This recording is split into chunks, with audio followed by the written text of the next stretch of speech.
Нийслэлийн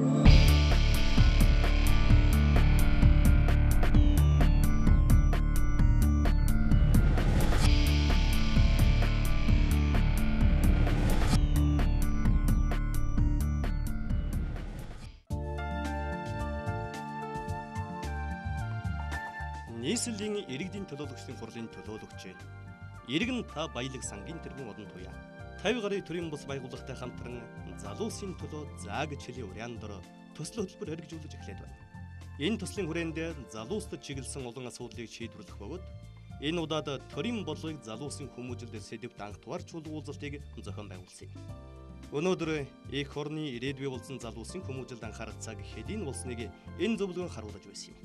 Монгол охид хөвгүүдийг их оронч үзэлтэй, сахилга баттай, эрүүл чирэг бие бэлдэгтэй, бүтээлч сэтгэлгээтэй уян зүг болгон хүмүүжүүлж, хүйсээр ялгуурлалгүй, өрсөлдөх чадвартай иргэн болгож бэлтгэе хэмээн зорилго тавьсан төрийн бодлогыг залуусын хүмүүжлэлд зөвлөгөөнд төрийн болон төрийн бус байгууллагуудын төлөөлөл оюутан залуучууд идэвхтэй оролцлоо. Ингээд үзэгч танд энэ зөвлөгөөнөөс бэлтгэсэн нэвтрүүлгийг хүргье.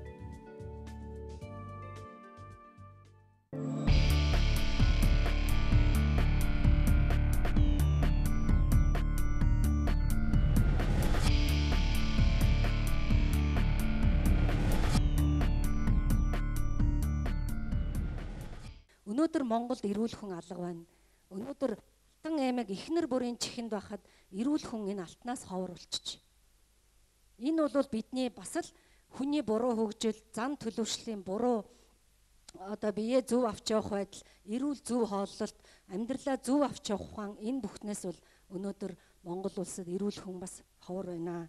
За эдийн засгийн тооцоо судалгаа үзэхэд өнөөдөр Монгол улсад мөнгө дутсандаа биш, хүний хөгжилд мөнгө зарахгүй байгаагаас бас нэлээд зүйл болж байна. 2010 он гэхэд 15,600 хүн ял шийтгэл сонссон байна. Энэ 15,647 хүнээс 30% нь 14-өөс 29 насны залуучууд байна. Өнөөдөр өдөрт 40 хүн ял шийтгэл идэлээд явж байна гэсэн. Хэрвээ бид энэ хүмүүсийг ял шийтгэл авцсан хойно нь ингэж маш их мөнгө төгрөг зарж хүмүүжүүлэх гэж үр дүн багтаа ажил хийснээс энэ хүмүүс өмнө нь энэ хүмүүжлийнхэн сургуулийг байгуулад өгчөж болоогүй мó. Өмнө нь бид энэ хүмүүстэй ажиллаж болоогүй мó. Тэгвэл үр дүн нэх илүү ашиг зардал багтай ийм байх байсан юм аа. Би ч гэсэн өнөөдөр энэ дээр өөрөө том хүмүүжлийн яриа зогсож байгаа боловч охиноо хүртэл гэрийн ажил хийлгэх хөдөлмөрийн хүмүүжил олоход бас л нэлээд байлддаг. Гэтэл охин маань гэртээ бас бидний үгэнд тэр болгоо орохгүй ирнэ. Сургууль нь амьдрах ухааны сургууль гээд хөдөө суман дээр очиод 7 хоног байх хугацаанд маш их юм сурсан байдаг. Маш их сэтгэл санаа нь өндөр өөдрөг ийм сайхан ирдэг. Тийм учраас бид бол өнөөдөр энэ залуучуудаа амьдрах ухааны ядаж нэг загвар сургуулийг Улаанбаатар хотод байгуулж болдгоо мó. Өнөөдөр би яагаад төр гээд байгаа юм бэ? Өнөөдөр төрийн бас байгууллагуудын хүч чадал хүрэхгүй байна. Бусад орны жишгийг харахад бусад оронд бол энэ асуудлыг төр нь бол өөртөө гол анхаарлын бодлогынхоо гол чиглэл болгож ажиллаж байна. Америкт мууж болгонд байна. Сингапурт бүхэл бүтэн энэ залуучуудад төсвөр хатуужилд сургадаг том байгууллага байна. Солонгос гээд ингээд бүх оронд ярих юм бол Монголоос бусад оронд бол ийм сургуулиуд байна. Тийм учраас бид өнөөдөр энэ асуудлыг төр засаг анхааралтай аваач гэж ингэж ярьсан юм аа. Өнөөдөр боловсролын салбарт 87% нь эмэгтэй багш нар байна.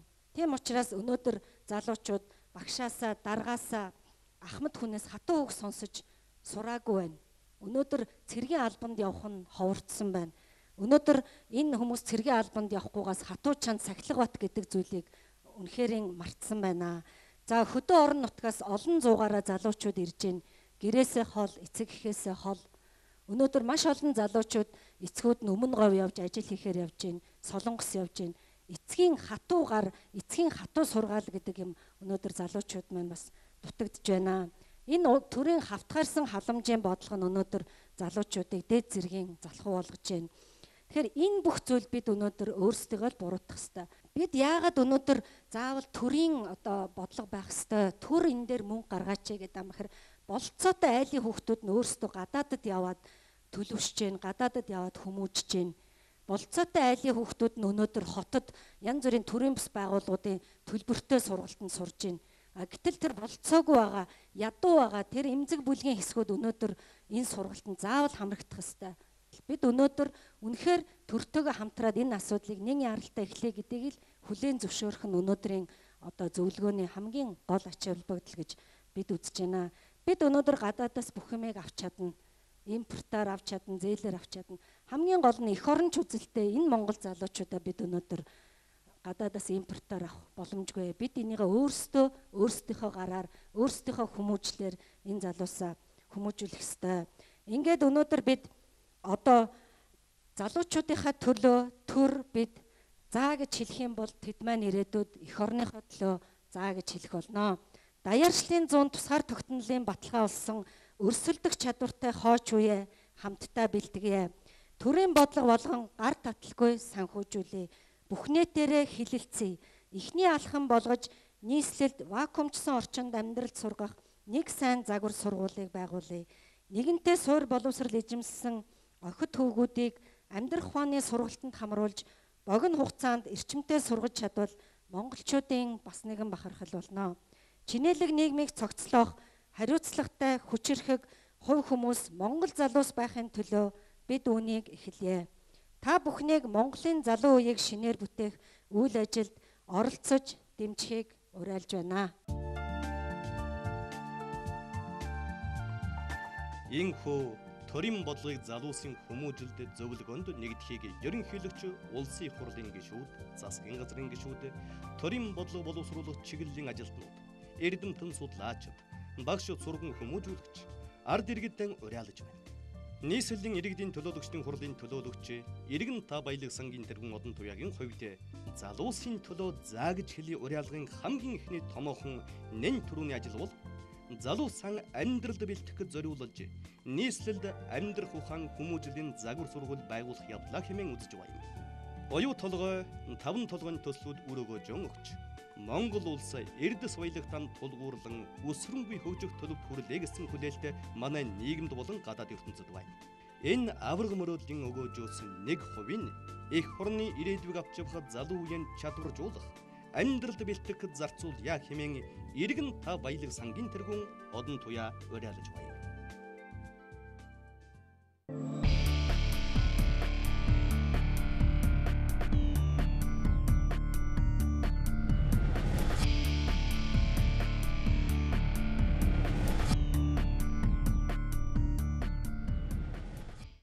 Өнөөдөр Монголын төр хитрхи их халамжтай зарайлж байгаамаа.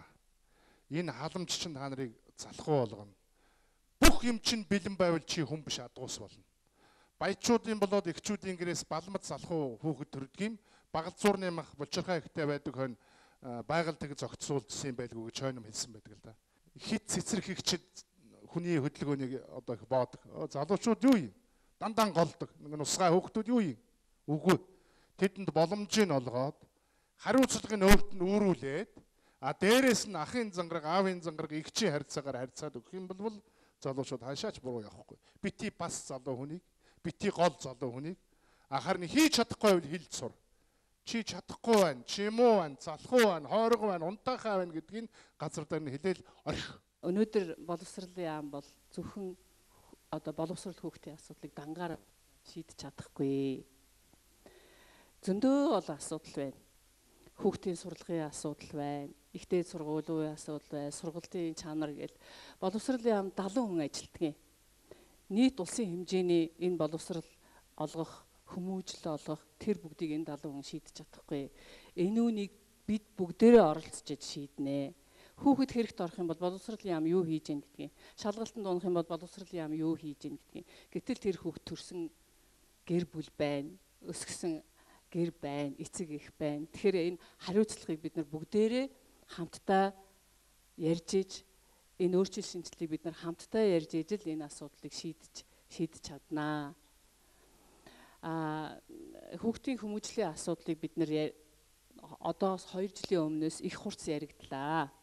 Гэтэл яг сэтгэл зүй хүмүүжлийн асуудлаар одоо мэрэгсэн мэрэгжлийн хүн бас манад байдгүй юм байна. Бид сурлага, боловсрол гэж яваад нөгөө хэсгийг хайсан байна. Өнгөрсөн нийгэмд бол энэ хүүхдийн хүмүүжлийн хичээл анги гэж байсан. Хүүхдийн хүмүүжлийг байсан. Өнөөдөр энэ бол байхгүй болсон. Сургуулиуд нийгмийн ажилтан гэдэг маань хүмүүс байдаг. Тэр маань голдуу одоо өнөөгийн хүүхдийн эрхийг хамгаалах асуудал юу вэ гэж сургуулийнхаа захиралтаагаа заргалдаад явж идэг. Тэгэхээр энэ хүмүүжлийн асуудал нэг хэсэгт орхигдсон нь үнэ. Одоо бид нар энэ боловсролын яамны саяны миний хэлдэг 70 хүн юм уу? Тэр анги хариуцсан багш юм уу? Хичээл заадаг багшаар бол одоо бид энэ хүн болгох асуудлыг бол шийдэж чадахгүй учраас бүгд ухаанаа уралдуулъя. Хэрхэн яаж хүний хүн болгох вэ? Боловсролтой болгоод дээр нь сайн хүн болгох вэ гэд сая үг хэлсэн хүмүүсийн одон туяаг энд ч өгөнд гарлаа, Сосор Бармын өгөнд ч гарлаа. Сайхан мундаг боловсралтай байж ич хүн талаасаа доголддог үзэгдэл зөндөө байна. Тэгэхээр энэ хоёрыг өв тэгш эзэмшүүлэх хамгийн гол нь боловсралтай болохгүй ч байсан болно сайн хүн байх. Тэгвэл бид өнөөдөр энэ их бохомдол, энэ нийгмийн энэ зөрөлдөөн бие биенээгээ бидний хүлээн зөвшөөрдөг энэс гарч чадах болов уу гэж бодож байна. Өнөөдөр тавхны өмнө тавьж энэ загвар сургууль байгуулъя гэдэг санал бол одоо дэмжихэд болохоор санал байна. Ер нь бол төр өнөөдрийн засгийн газар бол өөрийнхөө бас өөрөө дийлэхгүй байгаа зарим ажлуудыг бол төрийн бус байгууллагууд өгөөд хамтарч ажиллая гэсэн чиглэлийг хатуу барьж байгаа. Засгийн газар яамдууд бол бүх ажлыг бас хийж амжихгүй байна. Чадахгүй бидний чадахгүй байгаа тэр дутууг нөхөх нь бол төрийн бус байгууллагууд иргэдийн оролцоо байгаа. Өнөөдрийн энэ одон туяагийн маань тавьж байгаа асуудлыг бол бид нэр хийхэд дэмжихэд бэлэн байна. Иргэнийхөө төлөө, залуучуудынхаа төлөө заа гэж хэлэхгүй бол төр байгаад ч яах вэ? Би байгаад ч яах вэ? Тийм учраас одон туяадаа заа гэж хэлэхэд бэлэн байна. Миний саяны хэлснийг та бүхэн бид хүн болох бол ер нь зөвхөн боловсролын байгууллагад ажиллаж байгаа хүмүүсийн хийдэг ажил биш шүү. Энэ үнийг бас ухамсарлаад өнөөдөр энд сууж байгаа болов уу гэж бодож байна. Бүгдээрээ хамтдаа ажиллая. Бид нар хамтдаа байж бид нар цогтой байх юм бол Монгол улс хөгжинэ. Бие биенийхээ ажлыг үгүйсгээд бие биенийхээ бонцны эсрэг юм тавиад байвал бид хөгжихгүй. Нийтийн эрх ашигын төлөө бид хизээд хамт байя. Хүмүүсээ та бүхнийг уриалж байна. Одон туяадаа заа гэж хэлж байна. Ерөнхий боловсролын сургууль болон ихтэй сургууль төгссөн залуучууд мянган-мянгаараа ажилгүйчүүд ядуусын игнийг нэмж байна. Тэдэнд амьдрал бие даанхүүл тавих, нийгэмтэйгээ харилцаж, өөрсдийгөө ойлгох, бусдыг ойлгох, бэрхшээлийг давах чадвар дадал, ойлголт тун хомс байна. Мөн дэвчээр хатуужил сэтгэлийн хат дутмаг нөгөөтэйгүр мэрэгжлийн боловсон хүчин бэлтгэгдэж чадахгүй байгаагаас ажилгүйдлийн тоо ирж байгаагийн нэг хэлбэр болж байна. Энэ цаг үед амьдрах ухааны сургууль байгуулах нь хамгийн оновчтой хэлбэр болно гэж тэд хэлж байна.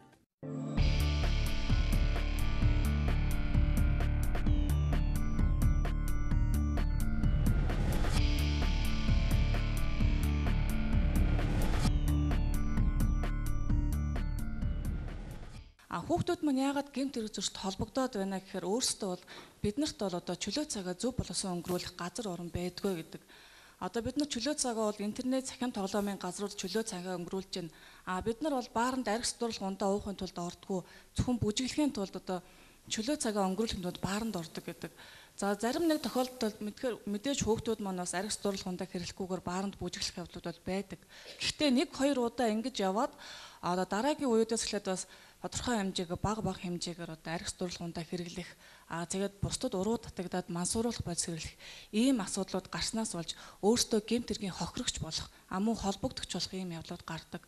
Өмнөх одоо социологийн үүд гэж ярьдаг штэ. Энэ үед болохоор оюутан сурагчдаас өсвөр үеэс гэмт хэрэг зөрчилд холбогдох явдал харьцангуй бага байсан. Яагаад энэ бага байдаг байсан бэ гэхээр бүх ерөнхий боловсролын сургууль дээр бол өдөр өнжүүлэх гэж байдаг байсан. Сургууль дээр хичээл дараад өдөр өнжих хүүхдүүд ордог байсан. Мөн дугуулан секц гэж бас байдаг байсан. Дугуулан секц нар маань үн төлбөргүй. Одоо бол тодорхой хэмжээгээр хүүхд маань дугуулан секцэнд явъя, өөрийгөө хөгжүүлэхэд төлбөртэй байдаг. Энийг одоо төлөх чадвартай айл байдаг, чадваргүй айлын хүмүүс байдаг. Эндээсээ болоод бас чөлөө цаг өнгөрүүлэх боломжгүй байна гэж хэлдэг. Тэгэхээр одоо яг оюутан залуучуудыг бол амьдрах ухаанд одоо сургасан одоо ийм сургууль байгуулъя гэдэг саналыг бол цагдаагийн байгууллагаас бол дэмжиж байгаа. Ингэснээр бол хүүхэд залуучууд маань гэмт хэрэг зөрчилд холбогдох явдал нь бол тодорхой хэмжээгээр бүр бодож байгаа. За ер нь бол манай одоо улсын хэмжээнд хүүхдийн чиглэлээр одоо хүүхд залуучуудын чиглэлээр үйл ажиллагаа явуулдаг 100 гаруй төрийн бас байгууллага байдаг гэсэн судалгаа байдаг. Эндээс одоо 70 орчим хувь нь болохоор яг одоо доктортой үйл ажиллагаа явуулдаг. Энэ 70 орчим одоо төрийн бас байгууллагуудаа болохоор гэмт хэрэг зөрчилд холбогдсон хүүхдүүдийг дахин гэмт хэрэгт холбогдохгүй төлөө одоо мэрэгчл олох дамжаа сургалт одоо тухайн хүүхдийг амьдралд одоо сурах ийм сургалтуудыг бол явуулдаг. Энэ нь бол зөв боловч гэхдээ хүүхдийг гэмт хэрэгт холбогдсныхан дараа одоо дахиад энэ хүүхдийг гэмт хэрэгт холбогдохоос нь урьдчилан сэргийлэх гэхийн оронд энэ хүүхдийг анханаас нь одоо гэмт хэрэгт холбогдохоос урьдчилан сэргийлэх чиглэлээр одоо тодорхой сургалтуудыг хүүхдүүд рүү чиглэсэн одоо ажлуудыг хийх нь зүйтэй юм болов гэсэн бодолтой байдаг. Тэгээд ер нь бол энэ уран дээр байна л да залуусын төлөө заа гэж хэлийгээд гэхдээ урд нь ч гэсэн ингэж ярьдаг гэсэн хүүхдийн төлөө заа гэж хэлий гэдэг боловч хүмүүс манаас тодорхой хэмжээгээр энийг бол хүүхэд залуучуудын төлөө зааз биш ер нь заа гэж хэлцгээе л гэж хэлмээр байна. Яг одоогоос 10 жилийн өмнө хүүхдийн төлөө заа гэж хэлье гэж Монгол даяараа шуугсан. Мөрөөч заа гэж хэлцгээсэн. Харин заа гэж хийгээгүй. Заа гэж хийгээгүй. Харин залуусын төлөө заа гэж хэлье гэдэг энэ ураа дуудлагын нэг давуу тал нь залуучууд өөрсдөө хийх бүтээх болцоотой учраас хүүхдийнхээс арай илүү их бүтэмжтэй байх болов уу гэж бодогдож байгаа юм. Нөгөө талаар заа гэж худлаа хэлээд юу хийхгүй байдгийг ямар гутамшигтай байдгийг манай нийгэм 10 жил үтсэн учраас эрхээ биш. Одоо энэ залуусын заа гэж хэлье гэдэгт бол үр дүн гарах байхаа гэж ингэж бодож байна. Төрийн бодлогыг залуусын хүмүүжилд гэдэг байгаа зүйл нь зан чанар ёс суртахуун гэдэг зүйл маш хүчтэй орж ирж байгаа гэсэн. Ер нь бол төр одоо энийг гартаа авах цаг болцсон байна. Тэгээд төр энэ зүйлүүдийг гартаа авч магадгүй бид нар төрийн бус байгууллагууд энийг гүйцэтгүүлээ л да. Гэхдээ төр энэний харталтанд зогсож, хариуцаж, санхүүжүүлж энэ бүгдийн хартал бодлогын чиглүүлэх ёстой байна гэдэг зүйл болж байна гэсэн.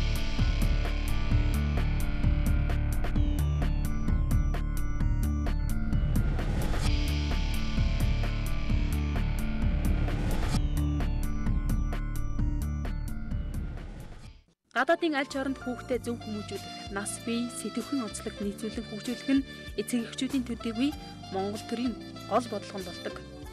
Эцэг их үр хүүхдээ эрүүл сарвал өсгөн бойжуулж, боловсрол хүмүүжлийн зөв төлөвшөлтөд эрхэм болгон хөгжүүлэхэд чиглэсэн гэр бүлийн таатай орчныг бүрдүүлэхийг дэмжих явдал аливаа төвчний шийдвэр гаргагчдаас эхлэн байгууллага хамт олон эцэг их хүүхдийн төлөө үйл ажиллагаа явуулдаг төрийн болон төрийн бүс байгууллага ажилтнуудын үндсэн үүрэг юм. Иргэн та санаачлагаас энэ манай эдийн засагч одон тээгийн зохион байгуулж санаачилж байгаа энэ зүйл бол дараагийн шат. Энийг бол уг нь бол төрийн том улсын хурлын гишүүн гэдэг юм уу? Одоо ёстой нөгөө ерөнхий сайд улсын хурлын тэр дарга марга айхтар томчуулмал энийг санаачилж явах хэрэгтэй. Санаачилж байгаа байх л да. Тэдэндээ дэм болж ийм юм санаачилж байгаа ойрын үед энийг төрийн бодлогонд оруулах хэрэгтэй л гэж би дотроо бодож байна. Хүний хөгжил нь улс орны хөгжлийн суурь бөгөөд энэ нь хүүхэд залуучуудаас шууд хамааралтай. Тиймээс энэ асуудлыг төр засгийн газраас онцгойлон анхаарч тэдэнд зориулсан төрөл бүрийн нийгмийн суурь үйлчилгээг цогцоор хүргэх, хөрөнгө оруулалтыг нэмэгдүүлэх шаардлага юуны төрөнд гарч ирлээ. Хэдийгээр энэ асуудал олон удаа төрийн болон төрийн бус байгууллагын дунд яригддагч ажил болон хэрэгжихгүй төр залуучуудынхаа төлөө гар сунгахгүй явсаар өнөөдрийг хүрч байгаад олон хүн санаа зовниж байна. Нэг үеэд бол манай Монгол улс бол хөрөнгө бол байхгүй ш, бий болсон. Мөнгөтэй болсон. Мөнгөө яах вэ гэдэг хаашин шингээхүүл гэж яриад байгаа шүү дээ. Хаана төсөл байна? Тэнд хэрэгжүүлээ. Хаана одоо эрүүл мэндийн дэмжсэн хөтөлбөр байна. Тэрийг дэмжийл гэж одоо их ярьдаг болсон байгаа. Нуул уурхаагаас орж байгаа Эрдэс баялаг 2-3 толгоонуудаас орж байгаа хөрөнгүүд стратеги ач холбогдолтой одоо уул уурхаагаас орж иж байгаа хөрөнгүүд бол асар их хэмжээний мөнгө бол төвлөрүүлж чадж байгаа. Тэгэхээр одоо өнөөдөр бид нэр залуустаа хөрөнгө оруулалт хийхгүй юм бол хизээ хөрөнгө оруулах юм бэ? Цаг нь болцсон юм байна. Нэг хэсэг мөнгөгүй явж байгаад одоо нэг мөнгөтэй болохоор одоо л хөрөнгө оруулалт хийхгүй бол болохгүй болж байгаа юм байна. Ер нь ийм байдалтайгаар олон жил явах юм бол залуусын ирээдүй их бүрхэг харагдаад байна. Яванда Монголд одоо залуучууд нь хомсдож залуусыг импортлох цаг ирэх вэ гэдгээс бас болгоомжлох бас нэг томоохон санаа хэлж байна. Өнөөдөр та бүхэн мэдж байгаа эмэгтэйчүүд охтууд хүний 8-ны золиос болж байгаа. Болж байгаа асуудал бол маш их гарч яригдж байгаа. За энэ асуудал юунаас болоод байгаа? Бид нэр юун дээр нь буруу ажиллаад байгаа гэдэг асуудлууд байж байгаа. Дээрэс нь өсвөр залуу үеийнхэн маань, залуучууд маань чөлөө цагаа өнгөрөөх газаргүй хүн болгон ярьж байна. Үнэ. Тэр бааранд очихоос биш яхаа. Тэгэхээр арх ухаас биш яхаа. Иймэрхүү байдлуудаас бид нар гарах хэрэгтэй. За өөр нэг асуудал бол залуучуудын хувьд ялгаатай байдлууд их байгаа. Та бүхэн мэдж байгаа. Хөдөө орон нутагт байгаа сумд байгаа залуучууд интернетийн холбоо байхгүй. Ямар ч мэдээлэлд ойрхон биш. Эрүүл мэндэд хамгаалах тийм боломжгүй байгаа гэдгийг та бүхэн мэдж байгаа. Энэ нийгмийн хөгжил мөн үү? Нийгэм хөгжсөн нийгэм ямар байх ёстой юм бэ? Хөгжсөн орнуудад очиод үзье л да. Интернеттэй холбоогүй тийм тийм газар орон нутгийг байдгүй гэж би үздэг. Тэгэхээр зэрэг энэ асуудлуудаар бид нэр хамтарч ажиллах юм аа гэдэг ийм асуудлуудыг оруулж ирэх учраас Монголын гэр бүлийн сайн сайхны нийгэмлэг бол энэ хөдөлгөөнийг Иргэн та баялаг сангийн хөдөлгөөнийг дэмжиж гарч ирсэн. Тэгээ би одоо юу ажиглаад байгаа юм бэ гэхээр ер нь бид нарт Монгол улсын одоо гэр бүлийн ерөнхий одоо тийм ээ одоо гэр бүлийг ерөнхийд нь ингээд газрын зураг гэдээ аваад үзэх юм бол бидний энэ газрын зурган дээр нэлээд хэдэн ийм бих хасгардсан байна тий бид нар хаалтардсан байна. Яасан бэ гэхээр бид нар гэр бүлдээ зориулах цаг маань айгу багассан, мөнгө төгрөгийн оноос хэтэрхий их одоо улаардсан, дээр нь өшөө гадаад дотоод явцгаатсан, салд сарнидсан. Тэгээд гэр бүлийн энэ тогтворгүй энэ одоо нэг давлгаа таарчих үед хүүхдийн хүмүүжил маш их хохирд юм байна. За энэ хүүхдийн хүмүүжлийн хохирж байгаа энэ мөчөд сургууль дээр нь өдөр өнжүүлэх байхгүй, сургууль дээр нь дугуйлан секцэнд байхгүй, залуучуудын ордог бүх газар нь төлбөртэй мөнгөтэй болоод ирэхээр залуучууд тэр мөнгийг олохын тулд янз бүрийн одоо арга сэдт юм байна. Ингээд хэрэг хийдэг юм байна, бүлгээрээ болж нэгдэж аваад энэ тэнд одоо тийм бүлгэллүүд үүсдэг юм байна. Ингээд энэ өөрийгөө хөгжүүлэх гэсэн эхний гинэн мөрөөдөл нь сүүлдээ ингээ гэмт хэргийн ертөнц рүү залуучуудыг хөтэлдэг байна. За өнөөдөр бол яг манай залуучуудын энэ гэмт хэрэгт холбогдож байгаа залуучуудын асуудлыг аваад үзэхээр зэрэг ерөөсөө 18-аас 35 хүртэлх насны залуучууд ерөөсөө 67-аас 70 орчим хувийг авч үзэж байгаа. Тэгэхээр залуучуудыг яг төрийн бодлогоор одоо чиглүүлэх, чиг үүрэг өгөхий байгуулга тийм ээ. Тийм тэднийг амьдралд бэлтгэсэн тийм загвар сургууль эдгээр одоогоор Монгол улсад алга байна л да. Зүгээр залуучуудын асуудлыг боловсролын яам, за Монголын залуучуудын холбоо гэсэн төрийн бус байгууллагууд одоо харуулцуулсан. Залуучуудын нэртэй олон төрийн бус байгууллага олон төсөл хэрэгждэг боловч үр дүн одоо өгдөггүй, төдийлөн харагддаггүй. Тэгэхээр юутай холбоотой вэ гэхээр зэрэг залуучуудын нэн тэргуунд одоо нийгмийн асуудлыг шийдвэрлэх шаардлагатай байна. Яг ингээ хөдөө орон нутаг ялангуяа бүр хөдөө сумдад ингээд аваад үзэхээр зэрэг 18-аас тийм ээ 35 хүртэлх насны залуучууд зөнхөлсөн байдлаар ерөөсөө ажил сургууль эрхэлдэггүй. Ажил сургууль эрхэлдэггүй залуучууд маань гэмт хэрэгт холбогдох асуудал түгээмэл болдог. Тэгэхээр төрийн зүгээс залуучуудын асуудал хариуцсан бүр агентлагийн одоо их хэмжээтэй тийм байгууллага байгуулж ажиллуулах зайлшгүй шаардлага байна гэдэг нь харагддаг. Энэ залуусын төлөө заа гэж хөдөлгөөн гаргахад бас их баяртайгаар өгтөн авч тэрнээс хойш бид нар ингээ холбоотой ажиллаж байгаа ирээдүйн улс орны хөгжлийг авч явах хүмүүс маань тэрийгэ бүрэн ухамсарлаж чадсангүй.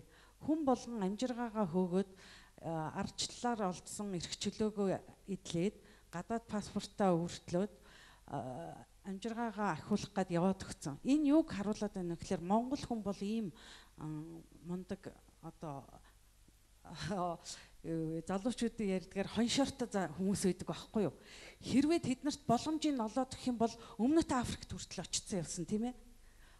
Гадаад паспортаа өөрчлөөд энэ 20 жилийн дотор улс орныг ямар сайхан болгож байна. Энийг ингээ харуулсан шүү дээ. Тэгэхээр өнөөдөр харамсалтай төр засаг маань энэ дээр дутуу анхаарснаас болоод хэдийгээр эдийн засгийн хувьд дээрлээч гэсэн өнөөдөр бид нар юун дээр алдчих вэ гэхээр төрөө хянаж төрөө хүрээлэх тал дээр бид нар алдсан байна.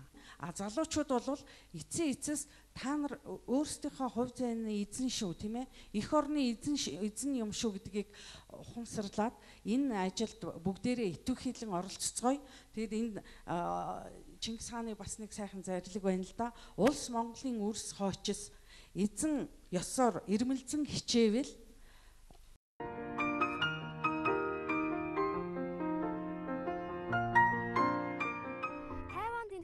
тэмцээний санаачлан зохион байгуулж олон залуучуудын ногоон бизнест манлайлахад уриалсан ногоон бизнес тогтвортой хөгжил тэмцээний санаачлаг үнэхээр сайхан үйл хэрэг юм. Энэ нь Монгол улсын залуу манлайлагчдын ирээдүйд үнэлж баршгүй хувь нэмэр оруулж байна. Бидний хувьд залуучуудын санаачлагыг дэмжигч байгууллагын хүрээнд энэхүү тэмцээнд оролцож туршлага солилцож байгаадаа үнэхээр баяртай байгаа. Монгол улсын залуу манлайлагчид бол үнэхээр бахархмаар, санаачлагтай, эрч хүчтэй, урам зоригтой ухаалаг юм. Монголын залуусыг аз завшаанаар дүүрэн ирээдүй хүлээж байна. Энэ удаагийн тэмцээнээс гарсан санаачлага нь дэлхийд дахинд түгэн дэлгэрч, их дэлхийг хойч үедээ өвлүүлэх ариун үйлсэд үнэлж баршгүй хувь нэмэр оруулна гэдэгт бид итгэж байна. Бид хэр их санаачлагтай байна. Төдий ч ногоон гарига хамгаалж чадна. Тиймээс ч ногоон бизнес тогтвортой хөгжил уралдаан Монгол улсад жилбэр үргэлжлэн зохион байгуулагдана гэж үнэхээр их найдаж байна. Бас бид ч танаа сайхан оронд энэ тэмцээнд оролцохоор жилбэр эргэн ирнэ гэж чин сэтгэлээсээ итгэж байна. Би энэ удаад ногоон бизнес тогтвортой хөгжил 2011 олон улсын уралдааныг шүүхээр Монгол улсад ирээд байгаадаа маш их баяртай байна. Залуу үед ногоон байгаль унган дагшин нутаг усаа өвлүүлэн үлдээнэ гэдэг бидний хариуцлагын асуудал. Энэхүү тэмцээнийг санаачилсан 100-ны мэдээс сонинд гүнээ талархал илэрхийлье. Бидний хамтын ажиллагааны цаашид Монголын залуу үеийг байгаль орчиндөө ээлтэй бизнес эрхлэх, түүнийг дэлхийд дахины шилдэг бизнес болгоход ихээхэн анхаарч ажиллана гэж бодож байна. Тиймээс ч энэ удаад оролцож байгаа бүх багт, бүх өрсөлдөгчдөд баяр хүргэж дараагийн тэмцээнд идэвхтэй оролцоорой гэж уриалах байна.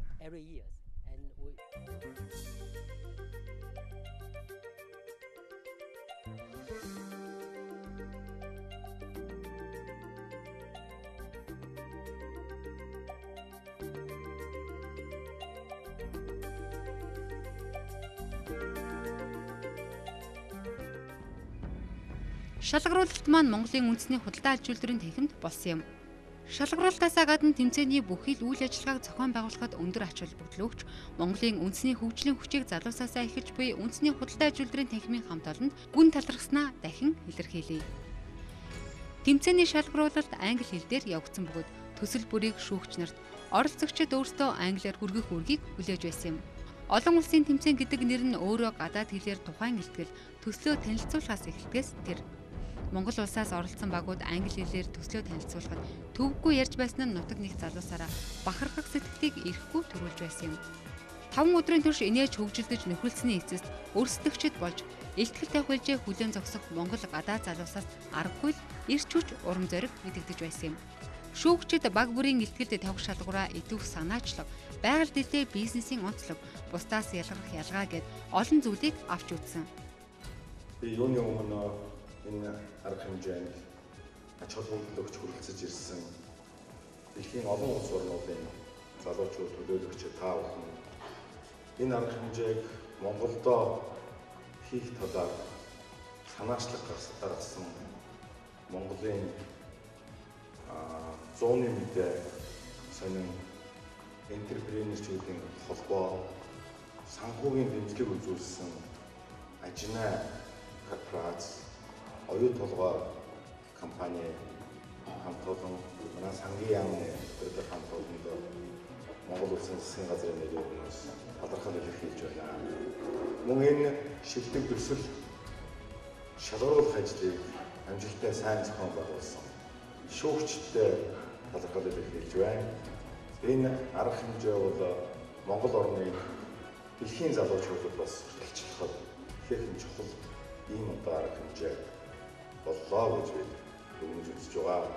Залуучууд та бүхэнд цаашдын ажилд нь оюун ухаанаа зарж хийж бүтээж байгаа тэр их оюунлаг бүтээлүүд нь өшөө илүү их амжилт гаргахыг хүсэж байна.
энэ удаагийн тэмцээний ялагчид саяхан тодроод байна. Энэ удаагийн тэмцээний маань шилдэг хувь хүн буюу шилдэг экопренер шагналыг Аргентин улсаас ирсэн оролцогч авлаа. Тэгэхээр түүний сэтгэлээ сонсъё.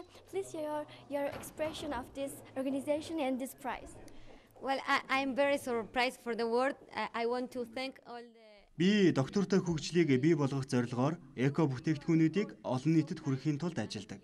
Тухайлбал доктортой хөгжлийг бий болгох судалгаа шинжилгээ хийх, амьтан ургамлыг хамгаалах, цэвэр эрчим хүчийг гаргаж авах эдгээр бүтээгдэхүүнүүдийг сертификаттай болгох тал дээр анхаардаг.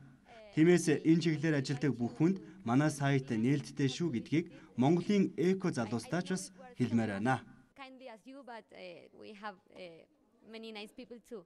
Thank you for everything. За өнөөдөр бас үнэхээр гайхалтай сайхан өдөр байна. Сэтгэл маш өндөр байна. Манай Yak E-Tech баг цэвэр технологийн номинацид шилдэгээр шалгарлаа. За энэ одоо ажлын үр дүн бол энэ Монголд одоо бидний бахархал болсон одоо